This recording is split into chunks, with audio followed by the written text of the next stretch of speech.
रहेगा और नवमी तिथि रहेगा। और सबसे पहला 19/9/1/10 जिसका जन्मांक 1/10/19/28 उनके लिए सुइटेबल, जिनका 6/15/24 8/17/26 उनके लिए सुइटेबल नहीं रहेगा। श्रावण महीना कृष्ण पक्ष और शनिवार का दिन, सबसे पहला नवमी तिथि, घात तिथि मकर के लिए, तुला के लिए नवमी घात तिथि में जाता है, इनको सावधान रहना है। शूल योग और आगे गंड, करण गर करण आगे वाणिज्य करण 31 के बाद। शनिवार कृष्ण पक्ष 5:20 उदय 6:39 अस्त और वर्षा ऋतु चंद्र राशि मेष, अभिजीत 11:33 से 12:26, राहु काल 8:40 से 10:20 AM तक, दिशाशूल पूर्व एकदम ना जाए। धार्मिक क्रिया में ये नक्षत्र रुचि देता है, भरणी नक्षत्र, और सडन किसी भी प्रकार का प्रत्याक्रमण होने का प्रवृत्ति रहता है। और बलवान लोगों के लिए सफलता, जल में भय, और चालाक चतुर लोगों के लिए सफलता, संतान प्राप्ति का योग, आलस्य, अनिच्छा, कार्यहानि, व्यवसाय में हानि, इस प्रकार का एनर्जी, लेकिन उनके बावजूद भी उन्नति करने में इच्छा, ये चंद्रमा का नक्षत्र को एनर्जी दे रहा है। और भरणी नक्षत्र नेचुरली बहुत बढ़िया पॉजिटिव एनर्जी हम लोग तो नहीं कह सकते हैं। इस नक्षत्र का जो नाक्षत्रिक ऊर्जा है जनरली, यहाँ यद्यपि ये गंडमूल नक्षत्र नहीं है, उसके बावजूद भी यहाँ पर ध्वंस, प्रलय, बर्बाद, दुश्मनी, टोना टोटका, नेगेटिव वार्क इत्यादि का ये द्योतक है। आगे हम लोग बात करते हैं आज का तिथ्यात्मक स्थिति। नवमी कृष्ण पक्ष, तो नवमी कृष्ण होता है अमंगल फल, और इसका जो देवता नवमी में आते हैं माँ दुर्गा, और इसमें जो नवमी तिथ्याधि देव होते हैं भगवान सूर्य। ये थोड़ा सा समझने में आपको डिस्टर्ब हो सकता है, इसलिए उधर मैं नहीं जा रहा था और ज़्यादा पंचांग का नहीं कर रहा था। सूर्य को भूल जाइए। हर एक तिथि का तिथ्याधिपति होते हैं और तिथि देवता होते हैं अलग अलग। चलिए वो सब भेजा पार हो जाएगा, हमारा मेन मकसद जहाँ है वहीं पर आते हैं।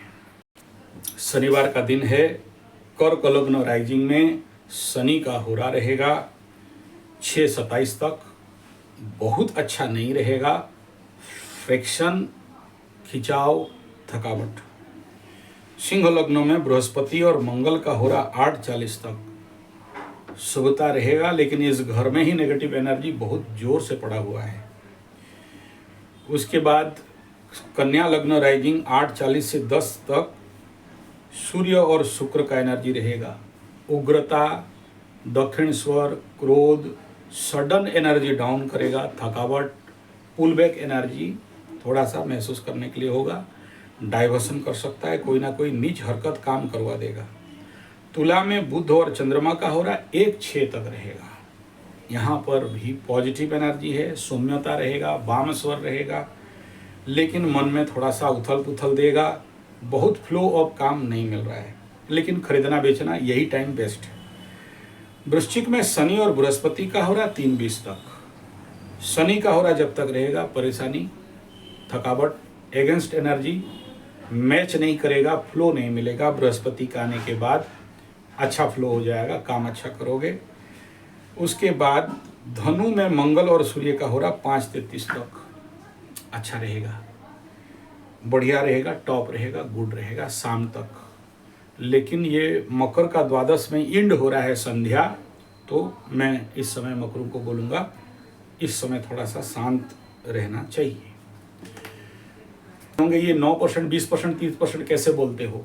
उसके साथ ऐड होता है नक्षत्र एनर्जी, उसके साथ ऐड होता है तिथि, बाल, सब कुछ मिला के, बार फल, सब कुछ मिला के प्लस माइनस करके फिर उसका एनर्जी निकाला जाता है।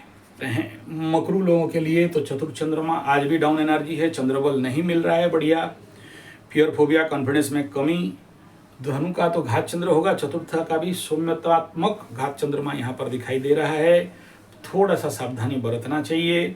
मेंटल एनर्जी में थकावट दिखाई देगा, कार्य उतना ज़्यादा बढ़िया होते हुए नहीं दिखाई दे रहा है। मात्र एनर्जी मिलेगा तो 36 का मिल रहा है, धनु को 32 का एनर्जी मिल रहा है। नक्षत्रफल मकर के लिए अगर देखते हैं तो यहाँ पर धनिष्ठा को बद तारा मिल रहा है, बहुत बढ़िया नहीं मिल रहा है। उत्तराषाढ़ा श्रवणा को मित्र अति मित्र जोन मिल रहा है, बढ़िया रहेगा। इस समय मकरू वालों को बोल देना चाहूँगा कि कुछ ग्रहों का दशा अंतर्दशा का स्थिति आप लोगों के अनुसार, और कल जैसे मैं वीडियो दिया था कि आपका आयु भाव का जागरण अगर ठीक है तो समझ लेना कि आगे आपके लिए एक बेस्ट फ्लो मिलने वाला है। नहीं जानते हो किसका कौन सा हाउस एक्टिवेट हो रहा है, उम्र क्या है, उम्र का जो शेड्यूल है तो थोड़ा सा बाधा देगा, लेकिन हो जाएगा। ओवररेड होने का कोई नेगेटिव नहीं। कल एक आया था मकरू, बड़ा जोर से रो रो के बेचारा गया, लेकिन मैं आपको एश्योरेंस देता हूँ कि ठीक है, आपका दशा अंतर्दशा आयु भाव का एक्टिवेशन कितना भी नेगेटिव हो, तीसरा का शनि रिकवरी करेगा ही करेगा। नवम का मंगल भी भले शनि के दृष्टि में हो फिर भी भाग्य खुलेगा। साथ में जब दशम में मंगल चला जाएगा तो भी आपके लिए बहुत एक्टिवेशन कंडीशन है, इसमें कोई दो राय नहीं है। लाभ में मंगल जाएगा, यानी अगला जैसे ही सिंह को छोड़ेगा, जैसे ही सिंह को मंगल छोड़ेगा सिंह राशि को, तो देखना थोड़ा सा फ्लो मिलेगा। लेकिन जब मंगल अपने घर में पहुंच जाएगा, देखना सॉलिड एनर्जी का फ्लो आपको मिलेगा।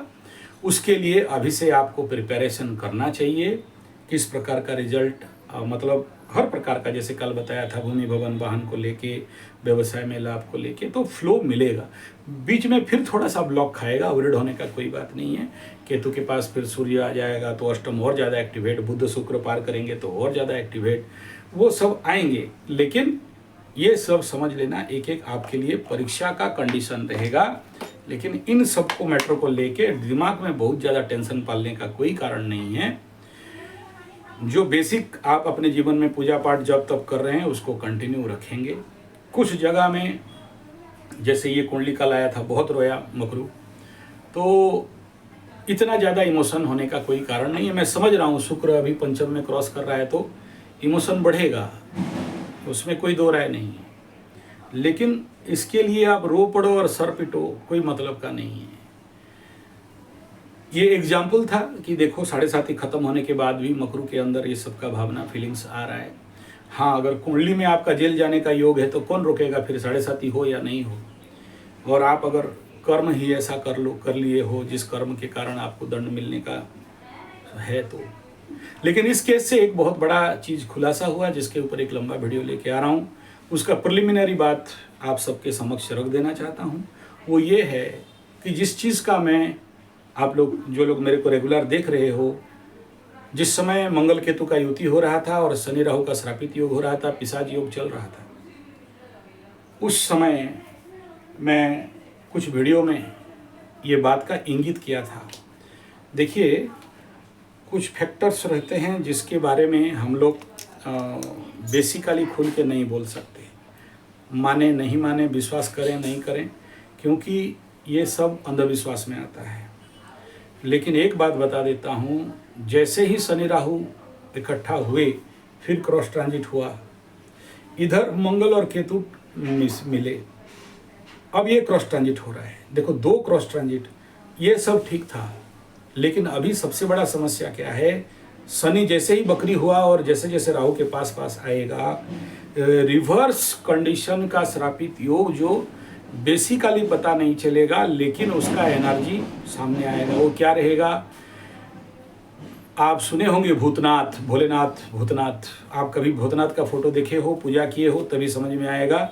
जो भूतनाथ का पूजा करने वाला होता है, भूतनाथ का जिसके पास फोटो इत्यादि है या मूर्ति वगैरह है, या भूतनाथ के एक्टिवेशन का मंत्र जानते हो, भूतनाथ शिव का अलग मंत्र है। तो उसमें कुछ ऐसे एनर्जी जग चुके हैं और आने वाला समय में उनका उग्रता आप लोगों के जीवन में दिखाई देगा। और क्या क्या सिम्टम होंगे इसका नेक्स्ट वीडियो आप ज़रूर देखिएगा, उसके ऊपर मैं अभी फोकस कर रहा हूँ।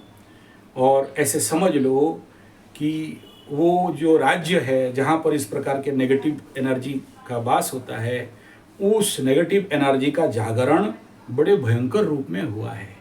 तो उसका क्या क्या सिम्टम रहेगा अगर आप लोगों के ज़िंदगी में ऐसा आया है, तो उसके ऊपर आप थोड़ा सा समझ लेना। सडन बिजनेस बंद होना, सडन बिजनेस में कमी होना, सडन कोई दुकान बंद हो जाना, सडन किसी प्रकार का भय आना, इत्यादि इत्यादि। मैं लंबा पूरा वीडियो है, यहाँ पर बोलूँगा तो बहुत लंबा हो जाएगा।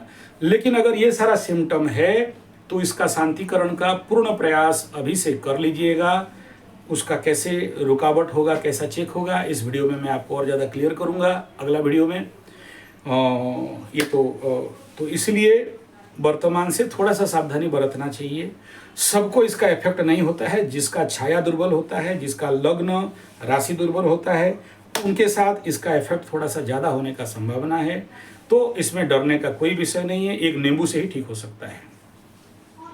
धन्यवाद, नमस्कार।